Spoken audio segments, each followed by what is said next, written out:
Molt bé, moltes gràcies per estar aquí. No ho sé, em sembla que l'única cosa que hauria de dir jo és que Ucraïna i José Manuel Núñez Seixas atreuen, perquè la sala vessa per tots cantons. Gràcies a tots i enhorabona. Bé, avui, com sabeu, el tema està aquí, de Stalingrad a Ucraïna, memòries europees d'una guerra d'extermini, per tant, una espècie de línia de continuació del que podríem dir d'alguna manera una certa guerra civil europea.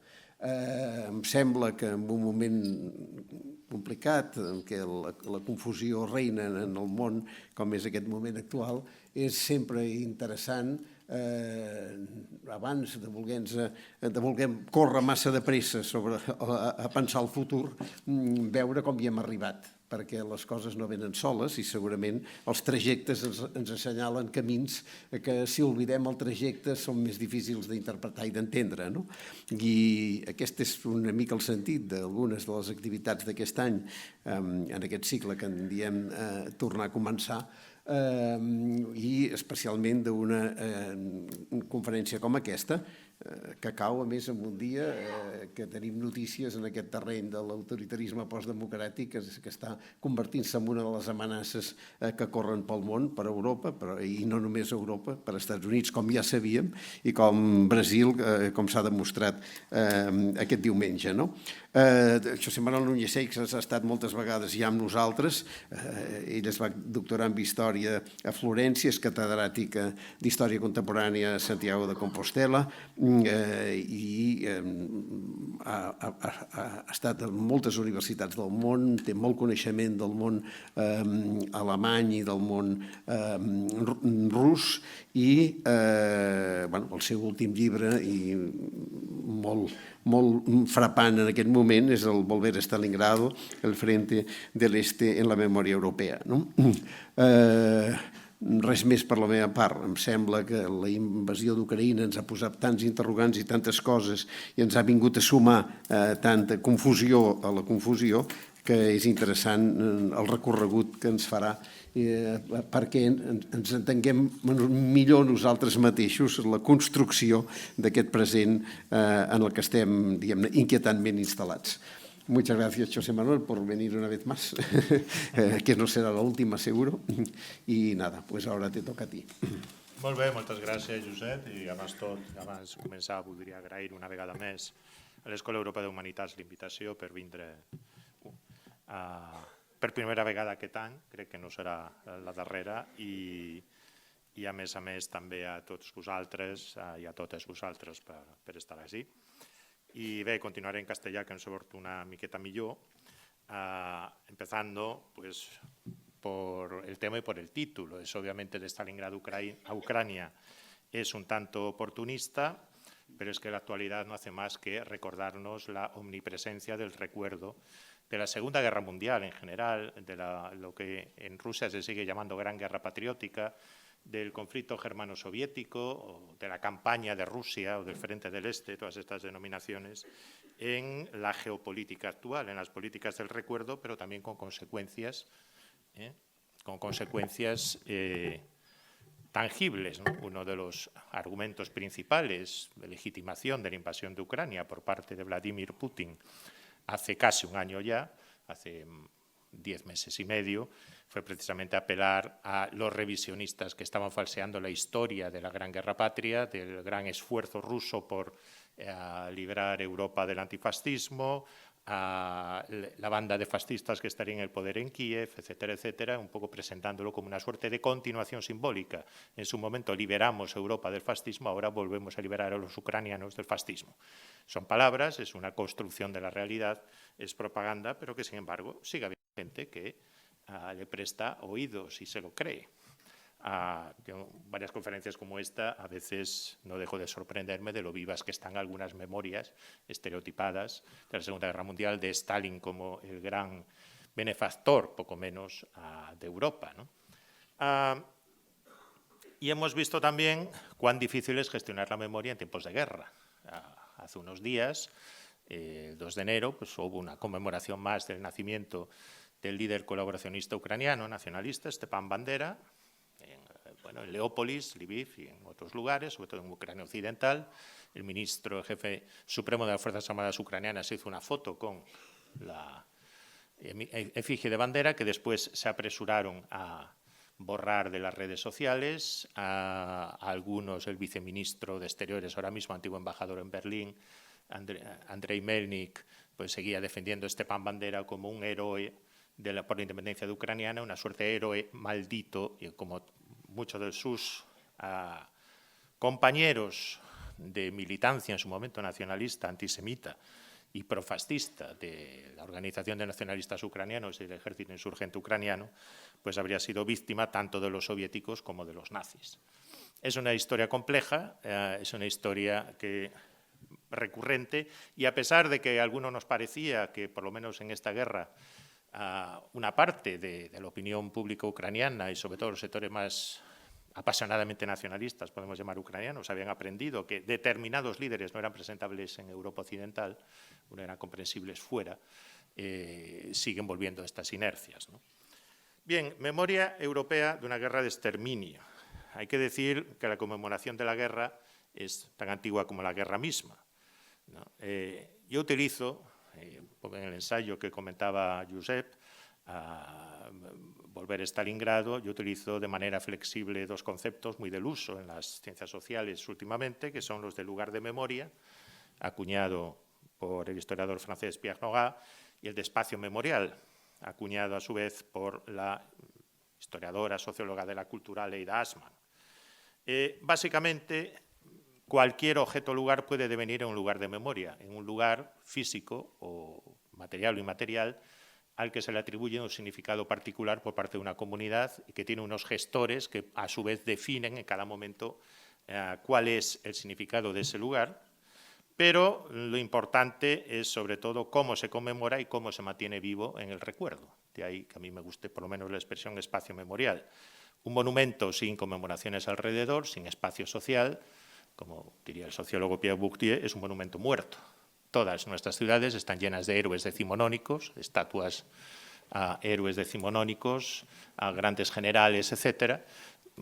Pasamos delante de ellas y no sabemos, ya no nos evocan absolutamente nada. Y ya no digamos si uno no se dedica a la historia y si uno tiene menos de 50 años o 60, ¿no? Obviamente, griegos, romanos empezaron con esto, se conmemoraban victorias de generales emperadores, arcos de triunfo, se conmemoraban siempre victorias, después vinieron las advocaciones religiosas. Y objeto de esas conmemoraciones siempre eran los monarcas, los emperadores, los comandantes militares. Yo a mis alumnos les suelo decir de broma, pero medio de broma, que la Catedral de Santiago también es un monumento, una batalla, la batalla de Clavijo, de la aparición del apóstol supuesta para ayudar a los cristianos en su momento, ¿no? ¿Esto cuándo empieza a cambiar? En el siglo XIX, cuando irrumpe la idea revolucionaria de la nación en armas, cuando no solamente hay monumentos a las victorias, sino que también se empieza a venerar a los soldados caídos, porque son ciudadanos. La conmemoración se centra en aquellos que con su sacrificio contribuyen a la formación de la nación. Y la atención a los cementerios de guerra, a los cenotafios, a los muertos, es más tardía, ¿no? Solo los generales reciben sepultura digna, panteones, reciben nombres de calles, todos recordamos a Napoleón en Los Inválidos, aunque es posterior, en la columna de Trafalgar Square dedicada a Nelson, en Londres, por poner dos casos. El culto a los caídos progresivamente se seculariza. Esos son ejemplos, por ejemplo, de la guerra franco-prusiana, que es cuando, sobre todo en Francia, empieza una auténtica estatuomanía, por citar al historiador francés Maurice Aguilon. El culto se seculariza, el caído pertenece al colectivo, pertenece a la nación. En el caso de Francia, además, venía muy bien recordar a los muertos para hacer olvidar la Comuna de París. Obviamente, en el caso de Alemania, se recordaba precisamente una victoria a través de los caídos, del sacrificio de los caídos. Tras la Primera Guerra Mundial, el panorama cambia, se amplía. Las dimensiones del conflicto, el alto precio en vidas, movió a los gobiernos a atender a las demandas de la población, a honrar la memoria de sus familiares y conciudadanos caídos. Surgen centenares de monumentos a los caídos en localidades y parroquias de los países contendientes, en las universidades, hay placas conmemorativas, cenotafios en cementerios privados, etc. Y surge además lo que se deben llamar turismo de guerra. Y les pongo dos casos del país probablemente más emblemático en este sentido, que es Francia, ¿no? Los monumentos a los muertos, por ejemplo, el de Viriatou, al otro lado del Bidasoa, que por cierto está en euskera, curiosamente. Y el otro es en Bretaña, está en bretón también. Surge una necesidad de crear recintos dignificados, espacios memoriales, desde Galípoli hasta Flandes, sobre todo en el frente occidental. En el frente oriental, por un momento en general, impera el olvido sobre la Primera Guerra Mundial. Hay muy pocos monumentos reseñables, por diversas razones, por las propias características del frente oriental, etc. Esto es un fenómeno, sobre todo, del frente occidental, del frente italiano, ya que veo por ahí Stephen, ¿no? Trento, que es probablemente una de las ciudades donde más vivo está el recuerdo de la Primera Guerra Mundial, etc. Surge el turismo de guerra, las visitas a los antiguos frentes, paradigma, culto a los caídos con nombre, pero también monumentos a soldado desconocido.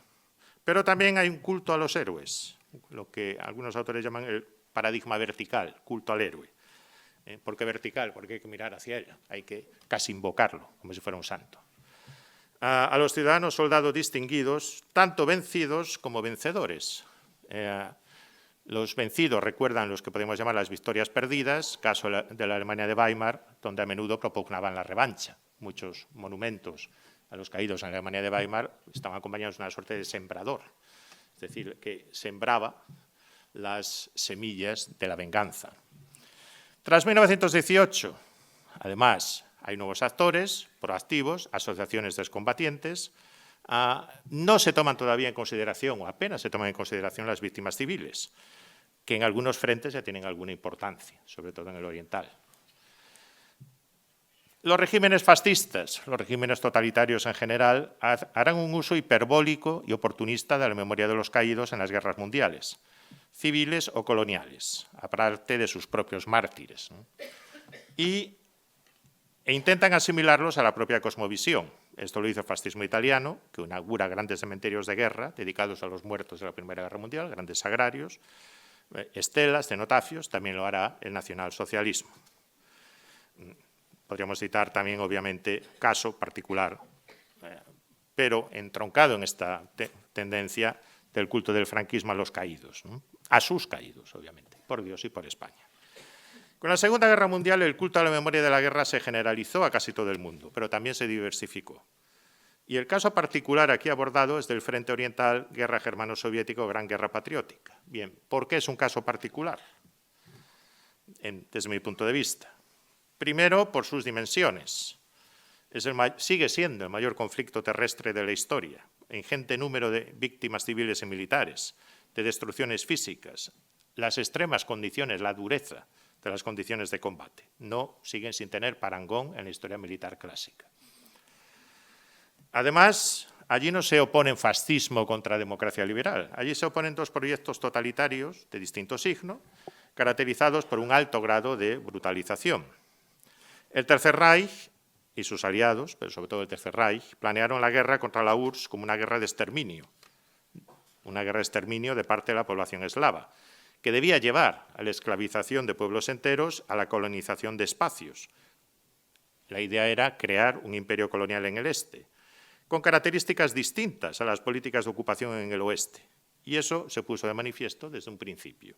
Las operaciones de limpieza en la retaguardia, limpieza entre comillas, las llamadas órdenes asesinas, por las cuales había que eliminar a los comisarios políticos, no se daba, digamos, manga ancha a los soldados para que viviesen a costa de la población civil, etc. La acción de los llamados grupos de despliegue o Einsatzgruppen, la explotación de recursos sin tener en cuenta la alimentación de la población civil ocupada, etc. Por su lado, el estalinismo planteó una guerra sin cuartel, caracterizado además por el desprecio por la vida de sus propios compatriotas y por el recrudecimiento de mecanismos represivos y de deportaciones. En los momentos más álgidos, pongo por caso, del asedio de Leningrado, con centenares de personas muriendo de hambre. Seguía habiendo deportaciones, los trenes, se cruzaba el Ladoga y, entre otras cosas, cruzaban deportados a Siberia. El Frente Oriental, además, es huelga recordarlo, el escenario por antonomasia del Holocausto en sus diversas fases. Es realmente el control geopolítico de amplios territorios en el este es lo que crea las condiciones para ejecutar el Holocausto. Y las consecuencias geopolíticas del frente oriental. El signo de la guerra en Europa se decide ahí, la URSS se erige en un gran vencedor, al mismo tiempo, paradójicamente, paga el precio más alto. Seguimos sin saber cuántos millones de ciudadanos civiles, incluso militares, soviéticos perecieron en el conflicto. Hay diversas estimaciones, pero como casi todo cuando se habla de historia de la Unión Soviética, las estimaciones son de 5 millones o 10 millones arriba o abajo. Es decir, estamos hablando realmente de unas dimensiones escalofriantes.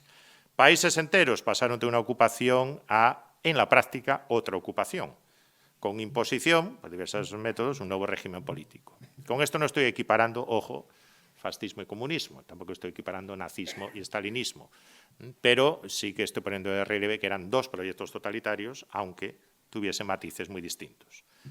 Bueno, en la URSS, en la Unión Soviética, hay un culto a la Gran Guerra Patria, a lo que se llamó oficialmente la Gran Guerra Patria. ¿Por qué Gran Guerra Patria? Porque era la Gran Guerra Patriótica, porque había habido una primera guerra patriótica, había sido la guerra contra Napoleón. La Gran Guerra Patriótica era la continuación, se entendía como tal. Como es sabido, desde un primer momento, desde pocos días después de la invasión, Stalin se da cuenta que si la población va a resistir, lo va a ser no en nombre del socialismo, no en nombre de los planes quinquenales ni de la colectivización, no en nombre de sus mecanismos represivos, sino en nombre de la patria.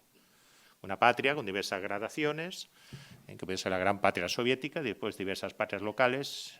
El concepto ruso, que me corrija Carmen si me equivoco, pero el concepto ruso de Rodina permite una cierta articulación en este sentido, la idea de patria local con traducción general, un poquito parecido al concepto alemán de Heimat, si ustedes quieren.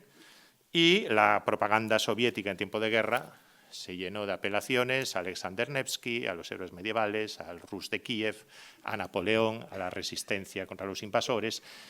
Había habido una primera fase en la que esto se había ya ensayado, que había sido la Guerra Civil Rusa. Varios carteles de los bolcheviques durante la Guerra Civil Rusa recordaban que había habido una intervención extranjera a favor del bando blanco. Durante la Guerra Civil Española, sobre todo el Partido Comunista, pero no solo, aludió a la idea de que esto es una segunda guerra de la independencia, y durante la Gran Guerra Patria, digamos, la propaganda nacionalista es continua y absorbente. Sin embargo, después de la victoria, digamos que Stalin desmoviliza buena parte de las iniciativas memorialísticas. Temía el cierto empoderamiento que esto podía generar en la ciudadanía. Muchos ciudadanos soviéticos habían pensado, después de los grandes sacrificios, ahora vendrá una relajación. No fue así, sino que fue todavía peor. Y de hecho, hasta 1954, la narrativa que se realiza en la Gran Guerra Patria en las conmemoraciones soviéticas incide sobre todo en el papel de Stalin. Hasta extremos a veces caricaturescos. Los grandes memoriales que todos conocemos en Rusia, en la Unión Soviética, pues este es el caso de Schönholzer Heide en Berlín, menos conocido que este, que Treptower Park, pero bueno, mucho más espectacular, ¿no? Con la madre soviética, la madre patria, con que ofrenda a su hijo a la patria, al colectivo, el parque de Treptow, con esa estatua del liberador soviético con una niña, se supone que alemana, en brazos. Parece que está inspirado en una historia real, que aplasta, no se ve bien ahí, pero está aplastando una esvástica.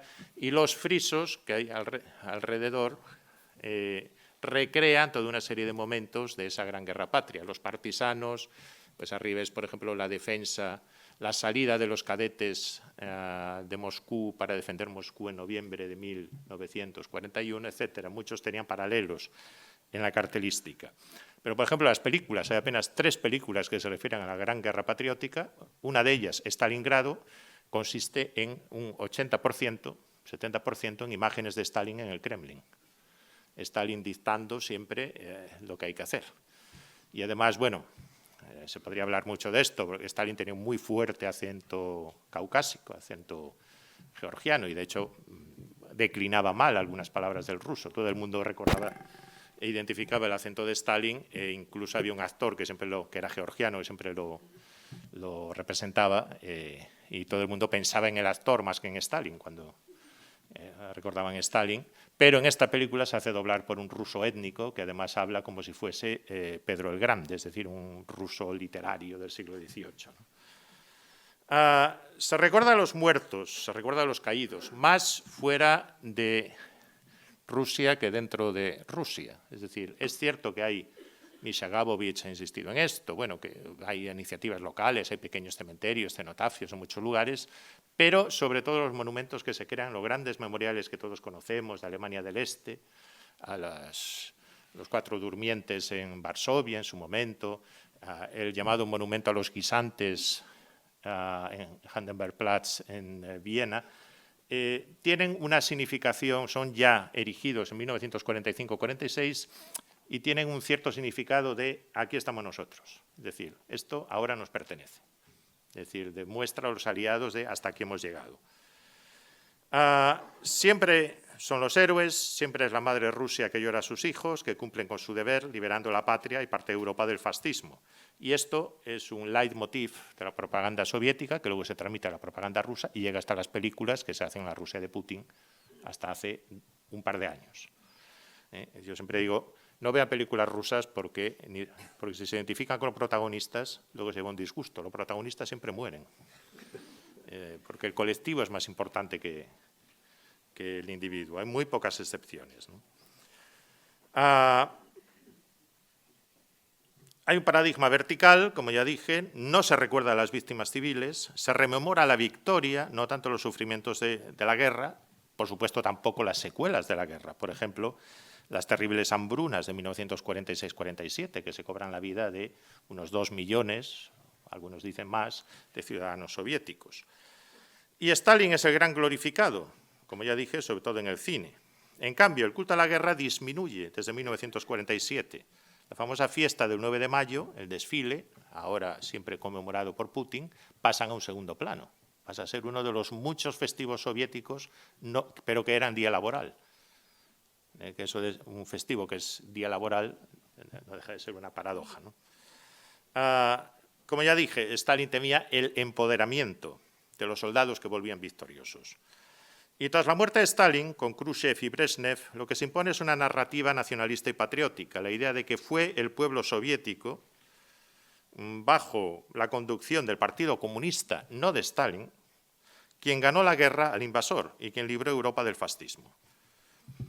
La victoria de la Segunda Guerra Mundial, además, es considerada el momento fundamental en la forja de la Unión Soviética. La Revolución de Octubre evocaba fantasmas de división, la guerra civil posterior. Eso se consideraba la prehistoria, pero realmente el momento de forja, Brezhnev esto lo dice varias veces, es la Gran Guerra Patria. Un discurso en el que Stalin pasa a segundo plano. Es bastante divertido comparar las diversas historias de la Gran Guerra Patria que se escriben por encargo oficial, y como ser Stalin el supremo hacedor, en la de 1947, en la de los años 60 pasa a ser, bueno, que tiene varias versiones, yo tengo la más resumida, pues pasa a ser uno de los miembros del Comité Central del Partido Comunista de la Unión Soviética, ¿no? Pero que lo ponen en orden alfabético y entonces, claro, casi no lo encuentras, ¿no? Porque antes está tipos que no conoces de nada.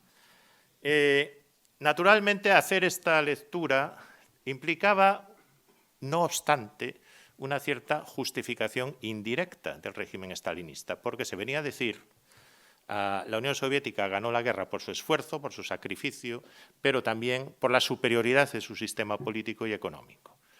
Es decir, sin la colectivización, que se cobró millones de vidas, la hambruna ucraniana entre ellas, sin la colectivización forzosa, sin los planes quinquenales, sin la industrialización, sin la reubicación de millones de personas en las ciudades, muchas veces viviendo en condiciones bastante precarias, esto no habría sido posible. ¿Esto por qué? Porque en parte quienes estaban gestionando la memoria en los años 60 y 70, los que contribuyeron a erigir todos estos grandes mausoleos, por ejemplo, de los 28 de Panfilov, o el más conocido, de la columna Mamay en Volgogrado. Siempre me cuesta decir Volgogrado, no sé por qué. quienes gestionaban eso durante la guerra habían sido coroneles, habían sido tenientes, habían sido, muchas veces también esto ocurría con la literatura, era la llamada generación de los tenientes. La idea es entonces que básicamente el gran protagonista de la guerra había sido el pueblo soviético con su sacrificio, que había sido una guerra por la liberación de la patria, y que además la Unión Soviética había ofrendado ese sacrificio al mundo. Bueno, este es el museo, también la Rodina Mater en Kiev, bastante más estática. Bueno, el museo ahora tiene una orientación mucho más interesante, pues, sobre las guerras de Ucrania, incluye la guerra civil, ahí está el monumento al cruce del río Dniester, etcétera. Bueno, hay otros más, la Liosa de Murmansk, el monumento a los defensores de Leningrado, inaugurado en 1975, que tiene un carácter más coral, porque la memoria en Leningrado siempre tenía una especie de carácter más coral, esa es la idea del sufrimiento de toda la población, incluidos los civiles. Y al tiempo podemos añadir el Museo de la Gran Guerra Patria en Moscú, el Monumento al Soldado Desconocido en el Kremlin, miles de monumentos, placas y cenotafios por todo el país. Cualquiera que viaje por Rusia se puede encontrar con esto en cualquier pueblo. Un tanque en un pedestal. Cuando no sabes qué diseñar, coges un tanque antiguo o un cañón, etcétera. Yo me he recorrido el Volkhov de arriba para abajo cuando hacía el libro de División Azul y cada poco tengo decenas de fotos como esta, ¿no? Y se retoma la conmemoración del 9 de mayo como Día de la Victoria, con grandes fastos y desfiles, además de la exaltación de la figura de los veteranos de guerra, que ahora sí se les anima a salir con sus medallas, se les otorgan pensiones, reconocimientos simbólicos, etcétera. Al principio, por diversas razones, no era así. La distinción de algunas ciudades como ciudades heroicas. La literatura también expresaba la idea del compromiso por la patria con los soldados, pero al mismo tiempo hay que decir que a través de la literatura, un ejemplo de ello, quizás el más conocido, es Vida y Destino de Vasily Grossman, pero se podrían citar muchos otros autores mucho menos conocidos, ¿no? Sholokhov, el bielorruso, no me sale el nombre, bueno, no me sale ahora el nombre, pero Vikau, etcétera. Esa literatura de muchos excombatientes, es verdad que se atenían a los cánones de la narrativa dominante, pero al mismo tiempo ahí empiezan a salir temas que desafiaban buena parte de la narrativa oficial. ¿Cuáles eran estos temas? Básicamente los costes de la conducción de la guerra en el bando soviético. Es decir, la pregunta de si no se podrían haber evitado muchas muertes inútiles de civiles, por ejemplo, los civiles de Stalingrado a los que no se les evacúa durante los combates, por qué siguieron las deportaciones, por qué los mecanismos represivos se incrementaron, por qué siguieron funcionando durante más de 2 años los batallones de castigo del NKVD, de la policía política, detrás de las tropas que avanzaban, muchas veces sin fusiles. La famosa escena de Enemigo a las puertas, que siempre hay quien dice, eso es exageración occidental. No es exageración occidental, es que muchas veces eran así. Los soldados alemanes se quedaban realmente pasmados de toda aquella carne de cañón que les mandaban a sus ametralladoras, ¿no? Y también tiene reflejos en el cine. No tengo tiempo ahora de entrar en esto, simplemente decirles que el cine soviético de los años 50 y sobre todo 60 tiene destellos realmente muy interesantes. Películas, pues, Cuando llegan las cigüeñas, por ejemplo, o La balada de un soldado, incluso la serie Liberación. Son realmente películas en las que se trataban temas que sabían eludir la censura oficial. Del mismo modo que Berlanga podía estrenar Bienvenido Mr. Marshall, y uno se pregunta hoy, ¿y cómo los censores no se dan cuenta de que esto es una parodia, ¿no? Pues esto a veces también pasaba con el cine soviético. Curiosamente hoy, en la Rusia de Putin, no pasa. O sea, las películas tienen tienen unos efectos especiales maravillosos, mejores que los de Hollywood. Siempre la idea de la gran guerra patria, de los soldados que combaten por una idea, que se sacrifican. No hay elementos apenas críticos. Los malos siempre son muy malos. Los alemanes son malos, malísimos. O sea, es que no hay un solo matiz, ¿no? Cosa que, en cambio, en algunas películas de los años 50 y 60 sí que cambiaba. Llega Gorbachov y su perestroika. Apenas cambia la narrativa de la memoria, pero permite abordar temas hasta entonces poco tratados o que eran tabú. La conducción de la guerra, los costes humanos del conflicto, el carácter represivo de la disciplina en la retaguardia soviética, y esto da lugar a enconados debates en la prensa, sobre todo en uno de los periódicos, en Izvestia. Por ejemplo, había veteranos de guerra que reaccionaban de manera furibunda cuando había civiles, víctimas civiles, por ejemplo, el asedio de Leningrado, que reivindicaban también su condición de víctimas. Se empieza a hablar de las víctimas, no solo de los héroes. O un tema que también hasta entonces había casi silenciado, aunque solo había salido en la literatura y en alguna película. Los prisioneros soviéticos, de los cuales la mitad murió en cautiverio alemán, y que cuando volvían a la Unión Soviética eran objeto de desconfianza, muchas veces tenían que purgar durante varios años lo que habría sido su excesiva, su cobardía, entre comillas, o su posible exposición al virus capitalista. ¿No? Pues ahora se empieza a tratar de, bueno, los prisioneros de guerra también sufrieron y mucho. Sin embargo, aunque Gorbachov intenta algunos movimientos críticos y Boris Yeltsin después intenta distanciarse por un tiempo de la memoria de la Gran Guerra Patriótica, no lo consigue. Por ejemplo, Boris Yeltsin busca conmemorar el 9 de mayo y encuentra una fecha que era la rebelión de Moscú contra la Confederación Polaco-Lituana en el siglo XVII, 1670 y algo. El pequeño problema era que nadie se acordaba de eso. Y como nadie se acordaba de eso, pues al final tuvo que volver, sobre todo en 1995, cuando tuvo que gestionar el 40 aniversario y la conclusión del Gran Museo de la Gran Guerra Patria, todo el complejo memorial que está en una colina cercana a Moscú, Plokonaya, vuelve otra vez a la victoria en 1995 porque en Rusia son tiempos muy difíciles y hace falta apelar a algo que la población identifica como un motivo de orgullo. Es un conjunto memorial de la columna Plokonaya imponente, impresionante, en el que se conmemora la victoria de un Estado que nunca se nombra como tal. Es decir, la Unión Soviética no existe. No deja de ser una paradoja. Pero en todo caso, ya en los años 90 las encuestas mostraban una cosa, y era que la popularidad de la Gran Guerra Patria, como motivo de orgullo que unía a los rusos de la nueva Federación Rusa, digamos, más allá de otras fronteras. En esto había un componente generacional. Muchos de los entrevistados en los años 90 eran gente que se había socializado en los años 60 y 70. Las organizaciones de juventud del Partido Comunista eran los que habían, en época de Brezhnev, habían depositado flores en los monumentos, los que identificaban además la conmemoración de la Gran Guerra Patria con el mejor momento para muchos de la historia soviética, que eran los años 60, 70, cuando se empiezan a construir, por ejemplo, bloques de apartamentos, cuando mejoran el acceso a bienes de consumo, etc. Bien, Putin, 2000 en adelante, pues se vuelve a lo de antes. Se vuelve a lo de antes con muy pocos matices. El mito de la Gran Guerra Patria es cultivado por el Estado, con pocos cambios respecto a la narrativa de la época de Brezhnev.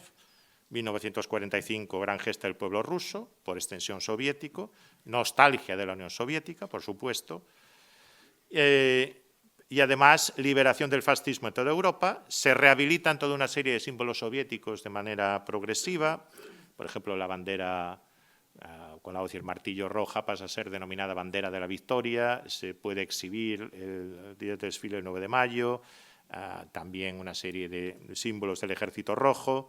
Stalin siempre permanece en segundo plano, pero de manera ambivalente, es decir, aquí Putin y Medvedev por un tiempo siempre se manifestaron de manera ambigua respecto a las críticas a Stalin. Por un lado, no, es cierto, Stalin se cobró demasiadas vidas, pero por otro lado, criticar a Stalin implica, por extensión, criticar a la Unión Soviética, por lo tanto, dejémoslo ahí. Hay toda una serie de movimientos, hay vamos a decirlo así, una tendencia cada vez más recesiva. Por ejemplo, a Putin, en la primera década de este siglo, reconoció, hubo iniciativas de reconocimiento de la masacre de Katyn, incluso publicación de documentos y la asunción de la culpabilidad soviética. Ya había empezado esto con Gorbachov.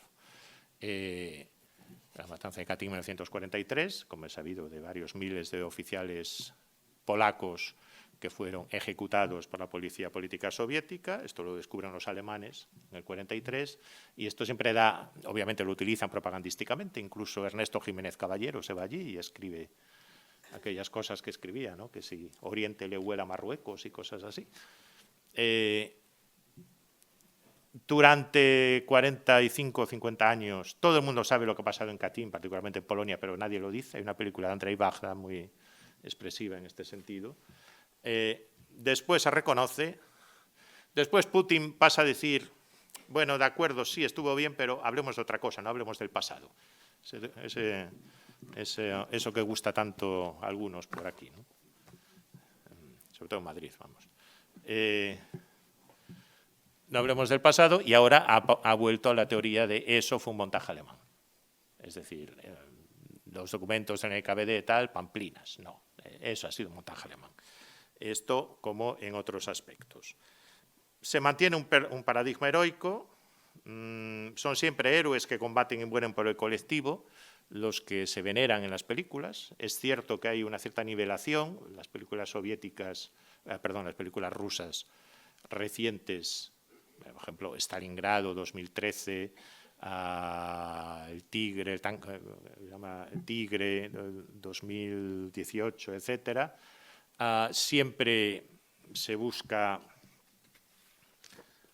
¿cómo decirlo?, presentar grupos de protagonistas que son colectivos de diversos orígenes sociales, diversos orígenes étnicos. La película Los 28 de Panfilov es un ejemplo, fue un invento de la propaganda soviética, su pelotón de 28 soldados que habrían detenido el avance alemán en diciembre de 1941. Una propia comisión de investigación del Ejército Rojo concluyó al final de la guerra que eso había sido un fake, vamos, que realmente se lo habían inventado para galvanizar a la población. Después han hecho una película donde se vuelve sobre todos estos temas. Además hay kazajos, hay uzbecos, hay rusos, hay un poco una cierta nostalgia de qué bonito era cuando luchábamos todos juntos. Algunos historiadores recordaron, miren, que esto no fue exactamente así, y salió el ministro de Cultura a decir, bueno, los historiadores que se callen, básicamente, ¿no? Es decir, aquí se tratan cosas más importantes que es la patria, ¿no? Siguen muriendo todos, casi siempre, salvo los tanquistas. Últimamente los tanquistas son el equivalente a lo que son los ases de aviación en otros cines. En todo caso, hay que decir que, por lo menos, todo esto que estoy diciendo llega, obviamente, hasta febrero del 22. Han surgido otras iniciativas, por ejemplo, iniciativas desde la sociedad civil para conmemorar a los soldados anónimos con nombre y apellidos. Es el caso de los llamados desfiles del Regimiento Inmortal. Empezaron en varias ciudades siberianas, finales de la primera década de este siglo, y les han extendido, algunos de ellos pues, movilizan a millones de personas. Es decir, son gente normal y corriente que sale con el retrato de su abuelo, de su tío abuelo, de su padre a veces, que habría sido combatiente o habría muerto en la Gran Guerra Patria. La idea que es, dejemos de conmemorar grandes héroes anónimos, grandes personajes grandilocuentes, recordemos a mi abuelo, recordemos que tenía nombres y apellidos. El Kremlin primero intentó minusvalorarlo, después pasó a apoyarlo. Tanto es así que el propio Putin ha participado en una de estas marchas con el retrato de su abuelo, que combatió en el frente en el asedio de Leningrado. Hay otras, por ejemplo, las campañas para enterrar los restos de soldados soviéticos aún esparcidos por zonas boscosas o pantanosas. En la retaguardia del frente del Volhov hay una zona donde el segundo ejército de choque de Andrei Blasov fue aniquilado prácticamente. Muchos soldados, muchos restos humanos quedan en una zona pantanosa de varios cientos de kilómetros cuadrados totalmente esparcidos. Todavía a principios de este siglo, todavía uno se los podía encontrar. Y los estudiantes de varias universidades de San Petersburgo, de Nóvgorod, se movilizaron, bueno, algunas de ellas incluso habían empezado ya en época soviética, para los veranos ir allí en zonas además de muy difícil acceso, que están siempre encharcadas. Bueno, yo he estado por ahí y no quiero ni imaginarme cómo era estar ahí de soldado. Y es realmente conmovedor ver cómo pues recuperan lo poco que se puede recuperar, un casco, lo que era de goma, por ejemplo, los preservativos, y poquito más, y se le da una sepultura digna, los documentos, etcétera, se le pone una velita, siguiendo el rito ortodoxo, bueno. Y también ha habido iniciativas, por ejemplo, sobre todo en San Petersburgo, para rehabilitar a las víctimas civiles, a los niños que habrían muerto durante el asedio, o que habrían sufrido malnutrición, y que por lo tanto habrían experimentado las consecuencias del asedio alemán toda su vida. Claro, estamos hablando de gente que hoy en día tiene 80 y tantos años, que todavía salen a desfilar todos los meses de agosto, el desfile de los Blokadniki. ¿Ahí qué se suscita? Pues hay otro debate, el debate de las víctimas. No conmemoremos tanto a los héroes, sino conmemoremos a las víctimas, incluidas las víctimas del estalinismo y de las deportaciones. Lo que pasa es que la política oficial del Estado ruso en este sentido es reconocimiento sí, reparación no. O sea, se les autoriza a erigir monumentos, a conmemorar cenotafios, etcétera, pero no hay una política oficial de reparación ni de reconocimiento de lo que fue, de las dimensiones de la represión del estalinismo. Es cierto que con eso algunas políticas de la memoria rusa empezaban a aproximarse al paradigma dominante en Europa occidental desde los años 60, conmemorar a las víctimas. Pero, y también se habían dado pasos para recordar a los grandes olvidados de la política de la memoria soviética y después rusa, y después de las llamadas democracias populares, que eran las víctimas judías. O sea, vayan ustedes a Auschwitz todavía hoy y busquen una placa donde recuerden de manera específica a las víctimas judías, ¿no? Están al final, si algunos han visitado la zona memorial, que hay al final en Birkenau, están todas las nacionalidades, incluso están los sefardíes, y al final de todo están los judíos, Shidin, con Z, pero como una más. Es decir, los judíos como víctima principal del Holocausto no fueron apenas reconocidos por la política rusa, oficial soviética, pues rusa. En Babi Yar, el complejo memorial de Babi Yar en las afueras de Kiev, un barranco donde en septiembre del 41 fueron ejecutados cerca de 30.000 judíos, más algunos combatientes del Ejército Rojo, más algunos nacionalistas ucranianos, que también los había de izquierdas o progresistas. Incluso cuando allí en 1976, para conmemorar el aniversario, se puso, el 25 aniversario, se puso una placa. En esa placa se habla de víctimas civiles indefensas. No se menciona a los judíos como tal, o a los hebreos como tal. ¿Por qué? Porque no se podían establecer gradaciones entre las víctimas, entre los antifascistas, primer punto. Segundo punto, porque sí se reconocía que los judíos habían sido una víctima fundamental, un objetivo fundamental de la política de conquista y exterminio de los nazis, entonces se rompía un paradigma discursivo, que era el fascismo instrumento del capitalismo. Ahora derrotado, seguimos luchando contra el fascismo en la Guerra Fría. Reconocer la especificidad antisemita, que por mucho que la maticemos está ahí, del nacionalsocialismo suponía un grave problema para la política de la memoria soviética y después rusa. Sin embargo, muchas localidades, muchas comunidades judías a nivel local empezaron, sí, a recordar también de modo específico a las víctimas judías. Desde el inicio de la guerra contra Ucrania, bueno, simplemente hemos asistido a un recrudecimiento y simplificación de esos mitos. Y en una tendencia que venía de antes, a un intento de controlar el discurso histórico, de prohibir cualquier interpretación que cuestione los mitos de la Gran Guerra Patria. ¿Controlarlo cómo? A través de leyes de la memoria. Es verdad que esto no solo lo ha hecho Rusia, también lo ha hecho Polonia, también lo ha hecho Ucrania, en diferentes grados y medidas. Retomando incluso el negacionismo de las masacres perpetradas por los soviéticos, etc. Y no hablemos ya de las violaciones del Ejército Rojo en Alemania en 1945. Eso es todo propaganda occidental. No obstante, También las disputas sobre la memoria de la Gran Guerra Patria tuvieron una traducción en política exterior. En estados como Polonia, Lituania o Ucrania se decretó la retirada de monumentos soviéticos, no así en Alemania Oriental, lo que a menudo incluyó monumentos a los caídos del Ejército Rojo, visto no como liberador, sino como ocupante.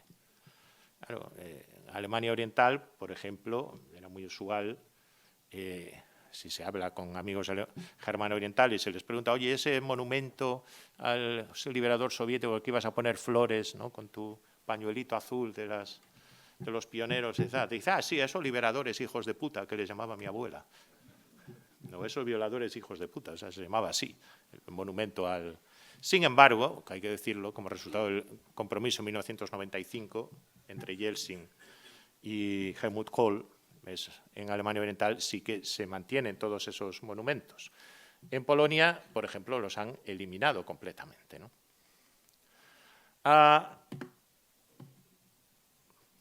Paralelamente, en alguno de esos estados, acabo aquí, ¿no? Se procedió en Bielorrusia, sobre todo, en algunos gobiernos ucranianos, cuando en Kiev gobernaban sectores menos nacionalistas y más prorrusos o rusófonos, vamos a llamarlo así, en Kazajistán, se procedió a nacionalizar la memoria de la Gran Guerra Patria. Es decir, la política de la memoria en los años 90, en esas repúblicas postsoviéticas, tendió a destacar la contribución de esos territorios a la victoria soviética. Por ejemplo, en Bielorrusia, la Bielorrusia del sátrapa Lukashenko, pues se conmemora, no se conmemora el 9 de mayo como tal, como gran día de la victoria soviética, sino que se conmemora la liberación de Minsk en 1944 por el Ejército Rojo. O se cultiva el mito de Bielorrusia como república partisana. Es decir, la idea de que quizás aquí no tenemos un Stalingrado, aunque sí tiene, por ejemplo, el mito de la fortaleza de Brest-Litovsk,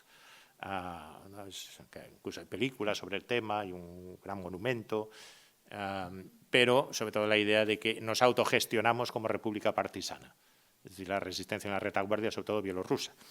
Hay paralelos en más sitios, esto obviamente en Albania también fue un motivo de la política de la memoria, en Eslovaquia, mucho más que en Chequia, en Eslovaquia está llena de monumentos a los partisanos, y en Macedonia en parte.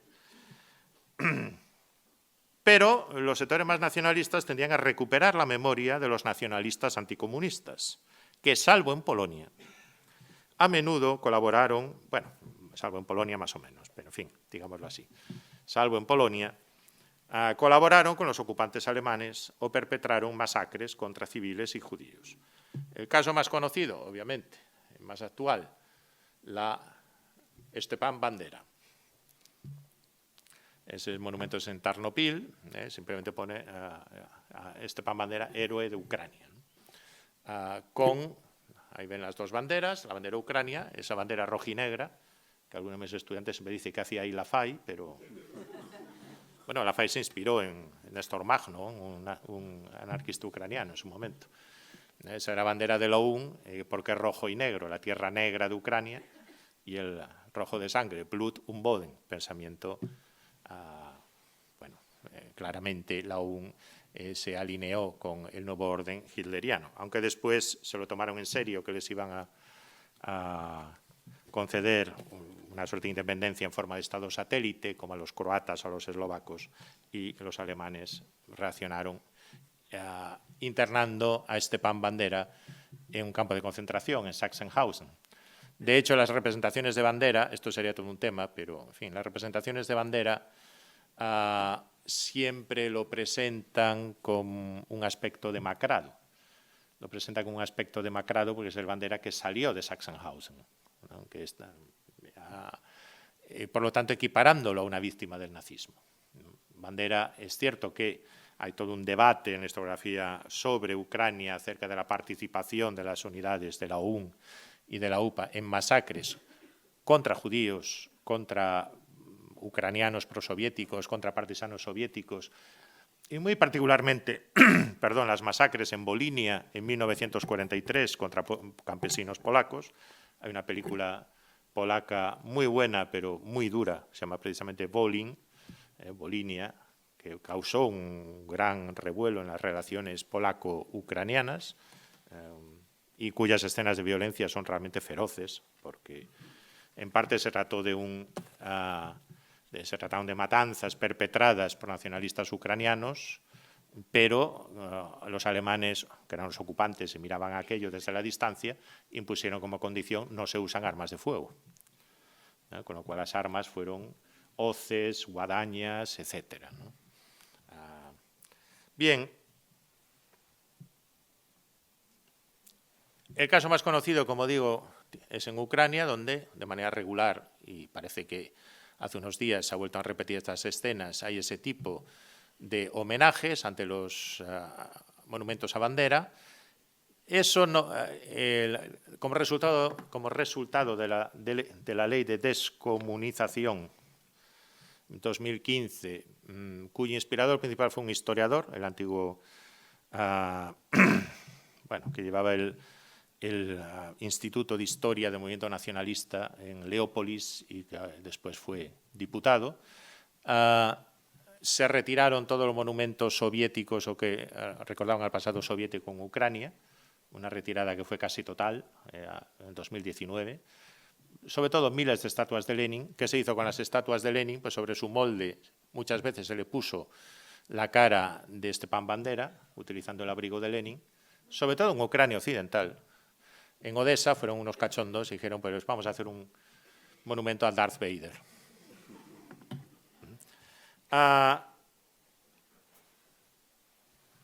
Hay también el caso de las legiones SS bálticas, aquel monumento en Lagedi, con representantes del ejército estonio, integrado en la OTAN, un país democrático. Quizás no se ve muy bien, pero en la estela que conmemora a los soldados de la Legión Estonia se puede apreciar claramente que es un soldado con uniforme alemán, aunque con una bandera estonia. Esto se acompaña de un debate sobre si hasta qué punto fueron voluntarios.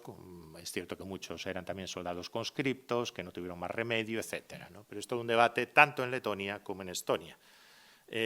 Curiosamente, los pocos monumentos soviéticos a los liberadores soviéticos que quedan en Estonia y Letonia son centros de reunión, sobre todo los 9 de mayo, el día 9 de mayo, de la colonia rusa, que los ha convertido en una suerte de símbolos de sus derechos étnicos, lingüísticos, etc.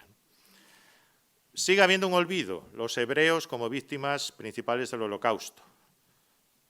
Y este olvido es común a Polonia, como a los países bálticos. Lituania ha sido quizás el caso más flagrante, y también, en su momento, Ucrania.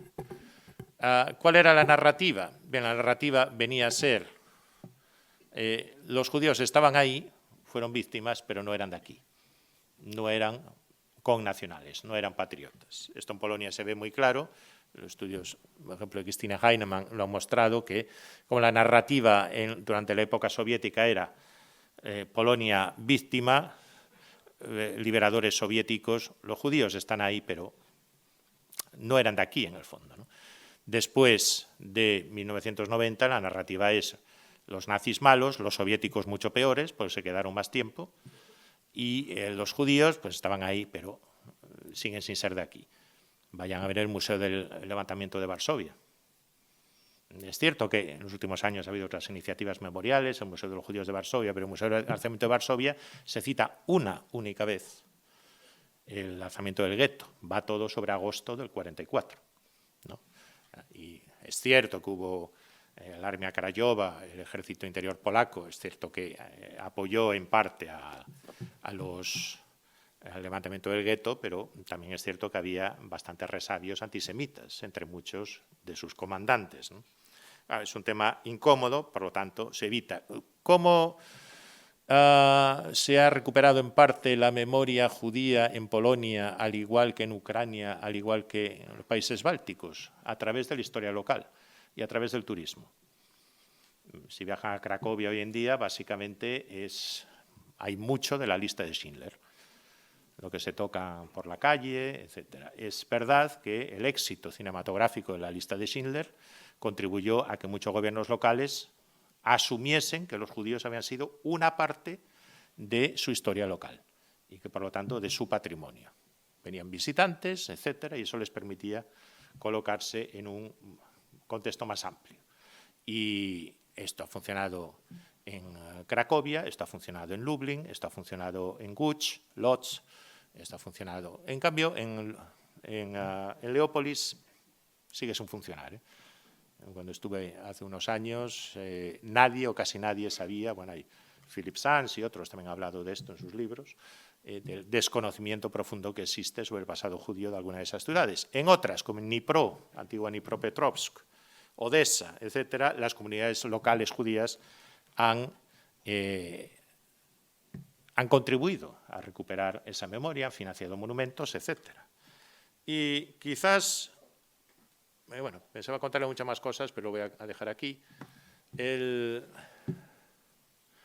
Las iniciativas más interesantes se registraron, en el caso de Ucrania, después de la victoria de Volodymyr Zelensky, 2019. ¿Saben? Zelensky, cuando se presentó a las elecciones contra el candidato presidente anterior, fuertemente nacionalista, impronta pro-Maidán, Zelensky se presentó con un programa en el que insistía en valores cívicos, él de origen judío, ruso hablante, con el compromiso de derogar, efectivamente, el artículo de la Constitución ucraniana en la que se establecía la única oficialidad del idioma ucraniano y que se volviese al bilingüismo. Y también en el caso del complejo memorial de Babin Yar, o Babi Yar, la promoción del recuerdo de la presencia judía, de los judíos como víctimas principales del Holocausto, y la creación de un Centro Internacional de Estudios sobre el Holocausto. Acompañaron después, le estoy hablando de 2020, 2021, hubo después una serie de polémicas con historiadores locales sobre hasta qué punto solo se debía hablar del Holocausto en general o de las especificidades de la Segunda Guerra Mundial en Ucrania en particular, porque en Babin Yar también hubo víctimas que no eran judíos, efectivamente, ¿no? Pero se habían llegado a ciertos principios de acuerdo, incluso con capital que venía en parte de millonarios judíos moscovitas, ¿no? El propio Zelensky, esta foto es del 2019, acudió a la conmemoración. Bueno, parte de ese memorial parece que ha sido destruido por un ataque ruso el 1 de marzo de 2022. Es decir, la tendencia, sin duda interesante, en que apuntaba hacia una superación de los paradigmas de confrontación, hacia una incorporación de la memoria judía dentro de la memoria, de la propia memoria victimista del nacionalismo ucraniano, que se fundamenta, dijimos, en parte en esa consideración ambivalente de personajes como los nacionalistas colaboracionistas de Stepan Bandera, pero también sobre la interpretación de la hambruna de 1933 como genocidio, llamado Holodomor, se podría ver matizada, podría realmente dar un paso adelante. Obviamente, en un contexto de guerra, esto no ha dado un paso adelante, ha dado un paso atrás. Bueno, lo dejo aquí. Iba a tratar también Alemania, pero no da tiempo. Podemos abordarlo en el debate. Muchas gracias.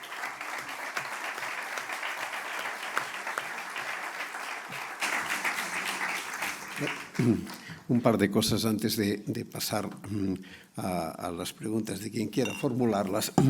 La primera cuestión es, por tanto, el relato es evidente. Pasamos de la gran nación a la gran nación y el universo soviético se desvanece por el camino, digamos. Es este el relato, es esta la historia. Básicamente, sí. A ver. Por tanto, la patria es mucho más importante que la revolución. Desde luego, en el caso de la Segunda Guerra Mundial, en la memoria de la Segunda Guerra Mundial, en el caso soviético, es evidente que lo que se conmemora es la patria y el antifascismo. Es cierto que ese lema del antifascismo no solo es patria, supone también, digamos, la idea de que hay una misión humanista, supuestamente humanista, universal, que tiene algo de resabios revolucionarios, es decir, que la Unión Soviética habría contribuido con su sacrificio a derrotar al fascismo y, por lo tanto, a liberar Europa. Claro, aquí se olvidan muchas cosas, obviamente, ¿no? Se olvida que entre agosto del 39 y junio del 41 la Unión Soviética también fue un poder agresor. Se olvida la guerra de invierno contra Finlandia, la anexión de los países bálticos, la propia anexión de Polonia Oriental, ¿no? Entre otras cosas. Y que después no solo se trató de liberar Europa del fascismo, sino de imponer el propio sistema político y social en Europa Oriental, mediante una combinación de palo y zanahoria, ¿no? Esos silencios estaban ahí también. Ahora, la conclusión, yo creo que lo has resumido muy bien, de gran nación a gran nación, solo que naciones definidas de manera un tanto diferente. Y por tanto, ahora mismo la memoria del comunismo no existe, digamos.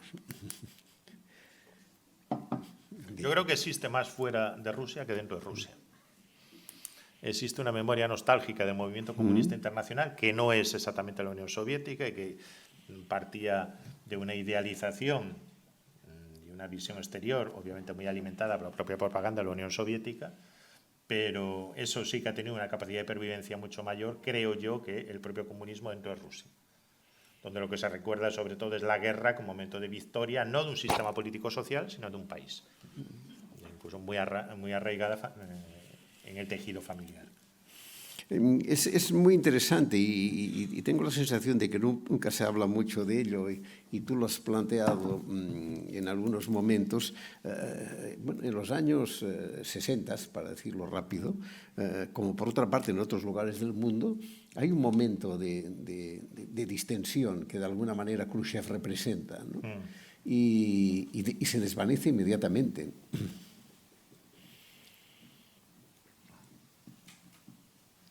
Pero distensión, ¿te refieres en el sentido en el sentido político, de una cierta, digamos, bajada de tensión en el mantenimiento controlado y cerrado del país, digamos, ¿no?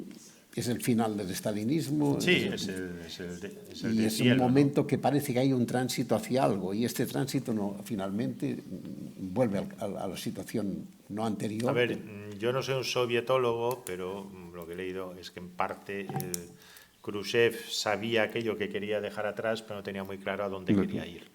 Después tengamos en cuenta que está ahí la crisis de los misiles de Cuba, que recrudece la Guerra Fría.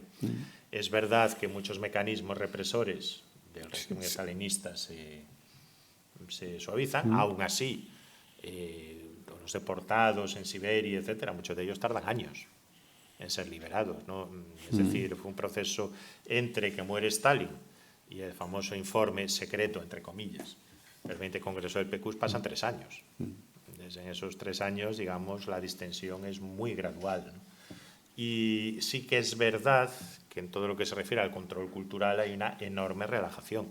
Ya no tenías un Stanov ahí, ¿no? Es decir, por ejemplo, que era el que realmente fijaba los cánones. ¿Dónde se aprecia esto? En la literatura. O sea, si uno se pone a leer literatura rusa de ese periodo, sí que se aprecia que hay una suerte de gran descompresión. En parte, Vasily Grossman es un producto de esa descompresión, ¿no? Y que no olvidemos, sí, Vasily Grossman, su novela se la secuestra el KGB. Lo que se consigue es sacarla fuera, se publica primero en francés, y un funcionario del KGB le dice: en 1000 años usted no verá publicada esta novela. Por suerte no era profeta. Y la última cuestión, ¿por qué Putin necesita la guerra de Ucrania desde un punto de vista ideológico? Pues tenías que preguntárselo a él, pero no, creo que ya lo hablamos en algún momento, en aquel debate que intervine por Skype. A ver, el problema que tienen ahora, creo yo, los especialistas en geopolítica y en política rusa actual, es que es muy difícil interpretar quién toma las decisiones ahí, quién asesora, cuáles son las motivaciones. Es casi más difícil que en época soviética. Todos recordamos a aquellos especialistas que eran los kremlinólogos, ¿no? Porque aunque había un Khrushchev, hay un Brezhnev, etcétera, no dejaba de ser un ejercicio del poder hasta cierto punto colegiado. Sabías que estaba el Politburo, sabías que estaba el PQS, etcétera. Hoy en día no sabemos muy bien quién aconseja a Putin. Bueno, sí, el famoso teórico del euroasianismo, etcétera, ¿no? Y cuya hija acaba de matar un atentado, y hay quien dice que fue Putin. El Dunning, exactamente. No, Dugin, perdón. pero no está muy claro qué es lo que busca. Yo creo que hacer a Rusia grande otra vez. Es decir, hay interpretaciones, claro, quien te dice, bueno, pero es que la política de la OTAN ha sido una provocación hacia Rusia, la OTAN podría haber gestionado esto de otra manera, es que esto es una guerra programada, hay quien dice también. Bueno, yo creo que aquí hay una coherencia bastante clara en varios escritos de Putin, que incluso ha hecho sus pinitos como pseudohistoriador, donde venía a decir, Ucrania es Rusia, es un invento de los bolcheviques, un error de los bolcheviques, darle a estos el nacionalcomunismo ucraniano en los años 20. Segundo, como es Rusia, Rusia debe aspirar a recuperar lo que en tiempo se llamaba el glacis defensivo. Yo creo que ni siquiera es el territorio controlado por la Unión Soviética, pero que sí que tiene que ver con el territorio de influencia ruso desde la época imperial. Y yo creo que esto está muy claro en el pensamiento de Putin. Si nos fiamos pues, de declaraciones, por lo que he escrito, etc. ¿Quién se apunta? De momento tengo dos. Entén el català vostè, no? Sí, sí. Sí, bueno. En primer lloc, felicitar-li per l'exposició, que ha sigut molt interessant. Jo em centraré en una qüestió que ha dit vostè de passada. Diu que és un lloc comú que molts hem repetit. Diu, no vull equiparar la qüestió de la repressió comunista a la nazi. Jo últimament he estat repassant números del que ha suposat històricament la repressió del comunisme. I són desenes de milions de persones. I es pot dir, un podria dir, bueno, això és una qüestió estalinista. No és una qüestió estalinista, perquè si un se'n va a Xina i mira les conseqüències de la política del gran salt endavant o després de la revolució cultural, també són desenes de milions. I si un fa salt a Cambodja, es troba amb un deliri ruralitzant del Pol Pot que provoca, ja no saben ni comptar quants. Llavors, jo fins ara sí estava d'acord amb aquesta qüestió, no comparem una cosa amb l'altra, són diferents. Jo em pregunto, quin argument sòlid hi ha per poder mantenir aquesta equidistància o aquesta... Una cosa és una cosa i l'altra és una altra. Jo ja no hi veig tanta diferència. Gràcies. Contamos, sí. Bueno, muy brevemente, es una cuestión pertinente, pero le diría, primero, los regímenes comunistas varios han tenido varias fases. No todas se han cobrado esos números de víctimas, ¿no? En primer lugar, es cierto, el mayor genocidio probablemente, aunque se utiliza genocidio últimamente de manera muy alegre, no es mi opción, pero bueno, por lo menos la mayor masacre ha sido el gran salto adelante de Mao, 20 millones de campesinos. Se calcula que probablemente hayan sido más, ¿no? Sin embargo, no es el mismo el Mao de los años 50-60 que el de los 70, pongo por caso. Hay fases, hay periodos. En cambio, los fascismos se caracterizan, los regímenes fascistas, por una represión, por una evolución, una radicalización cumulativa. En segundo lugar, no se trata a veces de comparar números, sino de comparar lógicas, ¿no? Y ahí, digamos que, a ver cómo lo digo, porque no es una justificación, pero la idea comunista se basa en la aspiración a un régimen de igualdad social, en una suerte de equiparación de oportunidades, en una ingeniería social, cueste lo que cueste, o por lo menos alguna de sus versiones, cueste lo que cueste, imponerlo. Hay una utopía igualitaria al final. No sé si justa, no sé si buena, pero por lo menos hay una utopía igualitaria, no necesariamente jerárquica. Aunque uno podría recordar aquella frase de George Orwell, ¿no? De todos somos iguales, pero los hay más iguales que otros, que es una alusión, como es sabido, al estalinismo. El fascismo, y el nazismo en primer lugar, pero también el fascismo, parte de una concepción jerárquica y desigual de la sociedad. Por lo tanto, siempre es el dominio de unos sectores con otros, de unas naciones superiores por naturaleza, por características étnicas, incluso raciales, sobre otras. Porque me dice, hombre, el fascismo italiano, relativamente pocas víctimas dentro de Italia, desde luego comparado con el franquismo, poca cosa, sí, pero fuera de Italia, Libia, Etiopía, el panorama cambia. Aquí en España, efectivamente, o en Albania, o en Montenegro, o en Eslovenia, la cosa cambia. Y por lo tanto, en esa cosmovisión, al final, lo que hay no es un proyecto, una utopía social igualitaria, sino que hay otra cosa. En su propia naturaleza, el fascismo lleva o conduce a la violencia sobre otros, porque solo se puede imponer por la guerra. El comunismo, es cierto que cuando se ha llegado a convertir en un régimen político, normalmente no ha funcionado sin represión. Ahora, no podemos comparar el estalinismo de los años 30 o 40 con, le pongo por caso, la Yugoslavia de Tito o la Checoslovaquia de los años 50 y 60, con todos los peros que se me puedan poner, que serán muchos, ¿no? Claro, esto que plantea no es idea mía, es, por ejemplo, Svetlana Todorov también lo plantea así. Una cosa es que la lógica de la represión, la lógica de la violencia sea diferente, y otra cosa es que unos muertos sean más muertos, unas víctimas sean más víctimas que otras. No, las víctimas son todas iguales. Es decir, un historiador letón me dijo una vez, vale, todo eso que dice está muy bien, pero mira, a mi abuelo lo cogieron, lo metieron en un tren y lo soltaron en Uzbekistán, y allí se tuvo que ganar la vida, perdió a su mujer y a 2 hijos. Que tú me digas ahora que las vidas que se perdieron dentro de mi familia lo fueron por una lógica diferente a la del nazismo, no quiere decir que yo tenga que estar contento de que lo matase Stalin. Realmente es un asesino como fue el otro. No sé si esto contesta la pregunta, però...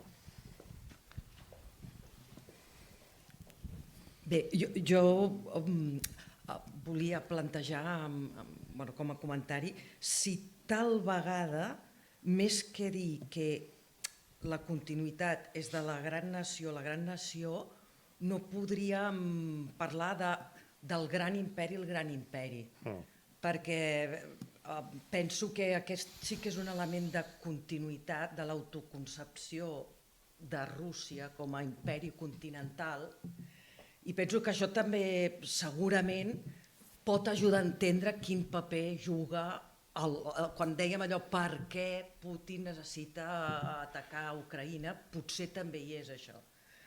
També, per exemple, quan es comentava allò de la distensió, Zubok diu de Khrushchev que, bé, que almenys amb Stalin potser hi havia un culte, però almenys hi havia una personalitat. I també sabem tots que Gorbachev està molt mal vist en general a la Rússia d'avui, perquè se'l considera el que no va saber mantenir l'imperi.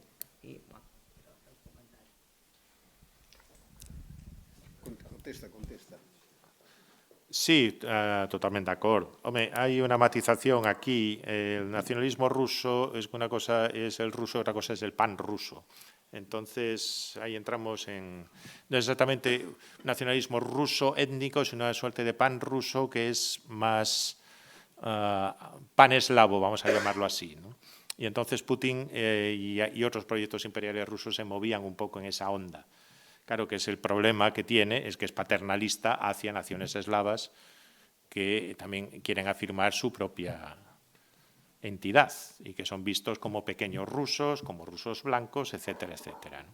Entonces, bueno, pero totalmente de acuerdo. Hay una idea imperial de fondo, sí, igual que la Unión Soviética era un imperio.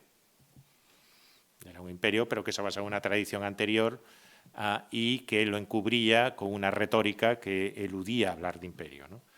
Y sobre el culto a Stalin, bueno, sobre la personalidad de Stalin,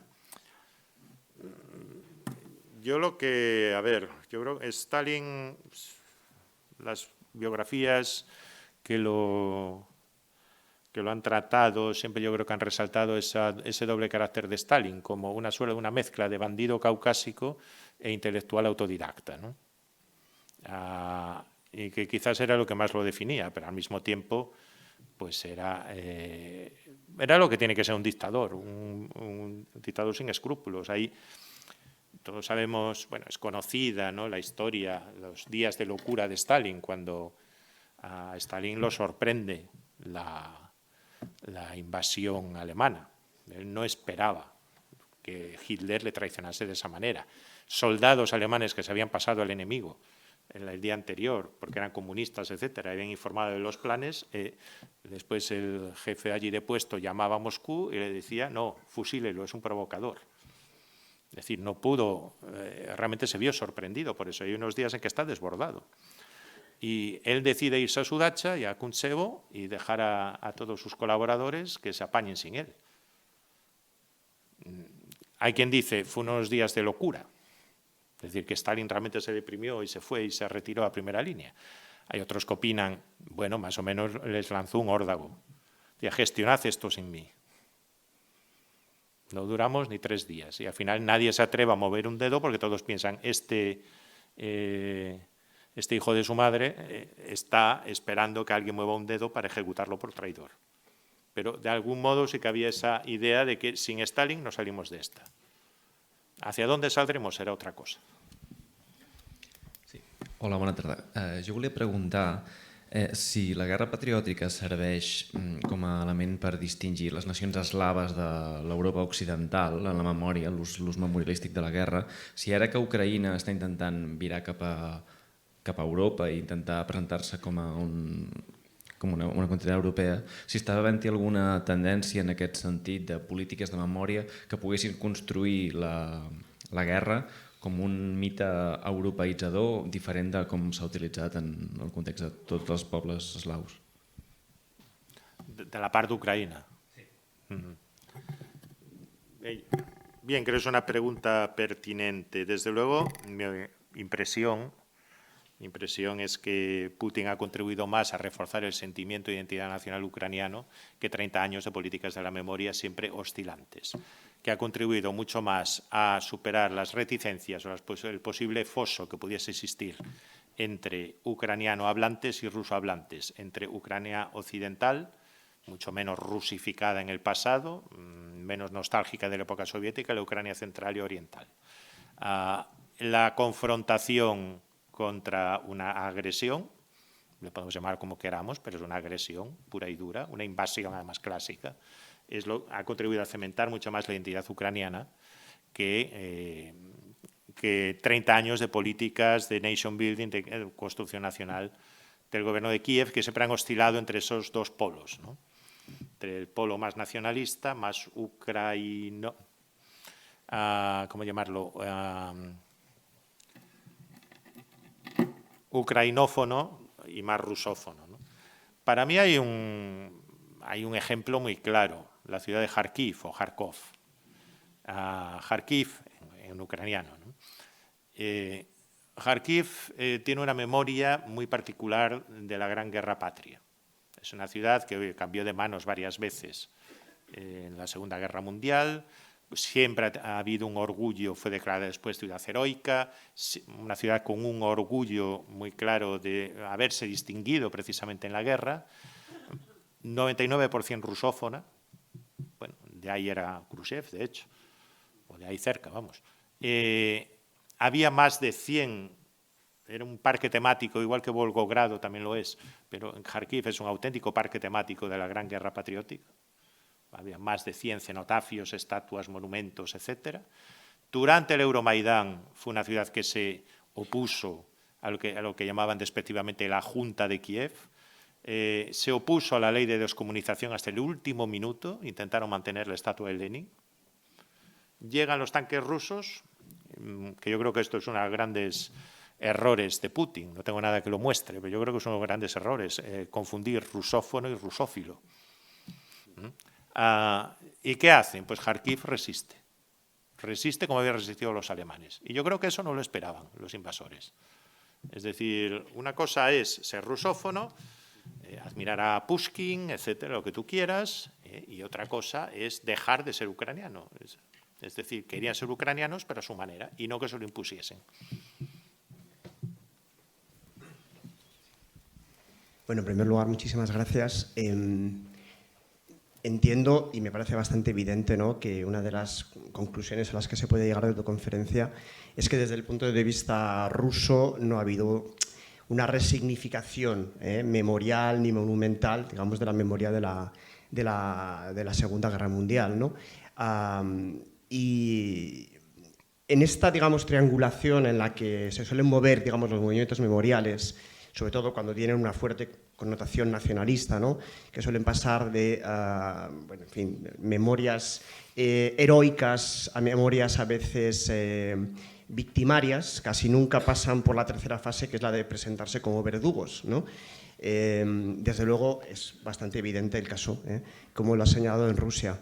Pero me gustaría conocer también la otra parte, así que te la pongo para que tires a puerta vacía. ¿Qué es lo que pasa en Alemania?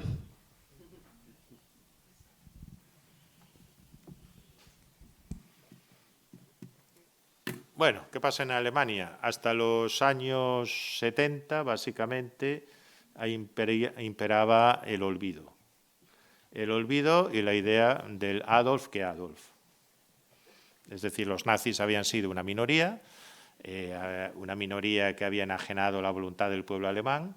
Los crímenes en el este y en el oeste habían sido cometidos por minorías de fanáticos, las SS, etcétera.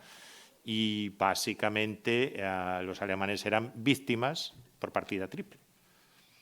Habían sido víctimas de sus propios dirigentes, habían sido víctimas de una brutal invasión soviética con miles de violaciones, etcétera, y de los bombardeos anglo-norteamericanos.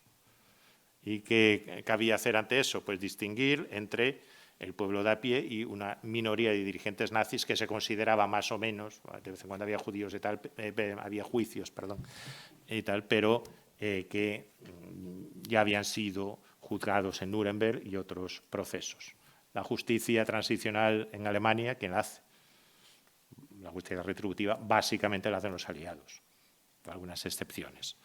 Hay un cambio a partir de finales de los 70 y una asunción, una puesta en cuestionamiento del mito de que la Wehrmacht había sido un ejército limpio, se había comportado de manera más o menos honorable frente a las SS y otros cuerpos. Hay un mayor cuestionamiento de los relatos familiares que incidían en que los nazis siempre habían sido otros. Y esto se acentúa en los años 90, pues hay una serie de hitos, ¿no? Pues la exposición de la Wehrmacht en el año 95 y el año 99. Hoy en día, desde luego, hay una política de la memoria alemana en este sentido. Bueno, ellos siempre dicen que se puede hacer mejor, etcétera, pero yo siempre creo que se quejan de vicio, la verdad. En general, esto se ha dado frutos creo que bastante amplios. Incluso es cierto que no ha sido un antídoto contra el surgimiento de un partido de extrema derecha, pero Alternativa por Alemania solo en manifestaciones muy aisladas ha hablado de revisar la narrativa de la Segunda Guerra Mundial. Muy aisladas, no se atreven. Ha habido uno, Gelfand, que ha hablado de recuperar el honor de los soldados de la Wehrmacht, punto. Es un tema que se prefiere meter debajo de la alfombra. Hay una asunción de una responsabilidad no solo hacia la propia Alemania, sino sobre todo hacia otros países. La mayor parte de las víctimas del nazismo han sido no alemanes. Una asunción muy clara de las responsabilidades por el caso del Holocausto, lo cual da también lugar a disfunciones en política exterior. Tú nunca verás a un ministro de Asuntos Exteriores alemán criticar a Israel por mucho que haga en Gaza o en Cisjordania. Jamás dirá una palabra. Eso es un tema tabú, ¿no? ¿Qué persiste? Bueno, memoria de los verdugos, hasta cierto punto. Una serie de televisión que muchos habrán visto, quizás, que aquí se llamó Hijos del Tercer Reich. Unsere Mutter, unsere Väter. Eso es el grupo de 4 o 5 amigos berlineses, ¿no?, que luego tienen evoluciones diferentes. Todo muy bien y, bueno, ahí hubo discusiones con los polacos porque se presentaba ese antisemitismo de los guerrilleros de la Armia Krajowa, de los partisanos de la Armia Krajowa, se mostraba muy bien y además hubo historiadores que conocemos que fueron asesores de la serie, Sonke Neitzel y otros, ¿no?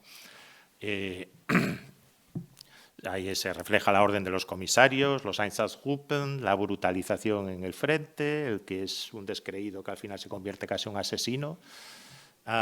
Sin embargo, como decía Uli Hebert, ¿dónde están los nazis? Fíjate, los nazis, el malo, siempre es otro. No es esos 5 chicos que han pasado por las juventudes hitlerianas, por el sistema educativo, etc. Parece que ellos no son nazis. Siempre es un externo. Y esto pasa, por ejemplo, en las películas sobre Stalingrado. Particularmente, aunque hay una evolución en este sentido, porque Stalingrado es el gran paradigma, digamos, de la memoria alemana de posguerra, ¿no? La idea de un ejército abandonado por el Führer, que además luego es víctima de las inclemencias y de del despiadado cautiverio soviético. Una nación abandonada, ¿no? La película sobre Stalingrado, la más reciente, de 1993, es exactamente lo mismo. Un pelotón de soldados que se va obligado a hacer cosas que no quieren, pero que son todos buenos, un aristócrata idealista, obreros más o menos descreídos, pero el nazi siempre es un tercero. Falta ese momento, ¿no? Que claro, ¿por qué tuvo tanto impacto la serie de televisión Holocausto, en 1979? Norteamericana, con Meryl Streep, ¿no? Como recordamos. Porque ahí mostraba cómo un personaje cualquiera por ambición se podía convertir en un nazi fanático. No había sido alguien que vistiese el uniforme de las SA y desfilase con antorchas en el año 29 o 30, pero luego se suma al carro y sí se hace un nazi y colabora precisamente en el exterminio. Y esa sigue siendo una pregunta incómoda a la que todavía cuesta responder. Més coses. Bueno, yo quería también sumarme a los agradecimientos por la charla y tenía una pregunta muy concreta. Al principio hablabas de que existe una conexión entre la Gran Guerra Patria, la Segunda Guerra Mundial, y la actual invasión de Ucrania por la vía esta del antifascismo, más bien de la desnazificación de Ucrania, ¿no? Y yo me pregunto cómo esto encaja dentro de esa construcción ideológica que se ha hecho sobre todo en los últimos años, la última década quizá de la Rusia de Putin, con toda esa recuperación de la memoria imperial e incluso la recuperación de muchos símbolos y de muchos grupos que apoyan también la invasión de Ucrania, que incluso tienen tropas sobre el terreno en forma de milicias o determinados batallones que están vinculados a muchos grupos de extrema derecha en Europa, que esto yo creo que Steven sabe bastante más de todas estas cuestiones. ¿Cómo es todo ese elemento simbólico dentro de toda esta construcción de relatos memoriales que has estado comentando, ¿no? Porque a veces conviven ciertos elementos en localidades que se toman por parte de las fuerzas rusas en Ucrania. Está la bandera rusa, la bandera de Nueva Rusia, ¿no?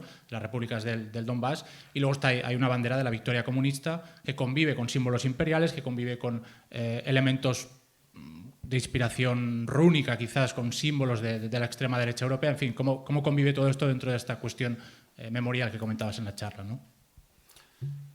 Pues yo creo que convive de manera bastante inestable, pero mientras dura la guerra, la violencia, como sabemos, crea fronteras y necesita de símbolos fuertes. Entonces, a mí siempre me ha sido difícil de entender la fascinación por los símbolos rúnicos y las SS de algunos grupos neonazis rusos.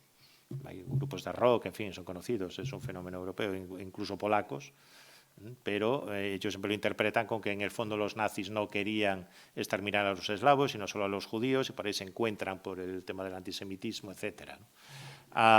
Hombre, yo creo que la bandera de la victoria es mucho más utilizada que ese tipo de símbolos, etcétera, neonazis, y que se ve lo que sí es una flagrante contradicción con el discurso de la fraternidad eslava, de la vuelta al regazo ruso de localidades ucranianas, etcétera, es el hecho de que muchas de esas ciudades ucranianas o localidades ucranianas que fueron conquistadas, lo primero que se ha hecho ha sido saquearlas.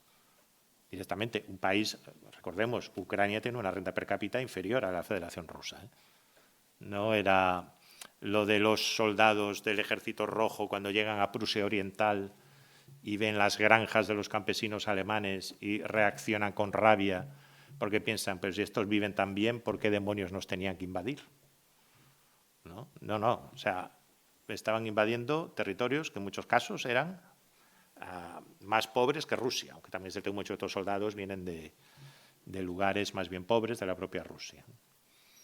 Desde lo cual nos indica que sí, no es exactamente, esa propaganda encubre lo que es una guerra de conquista pura y dura.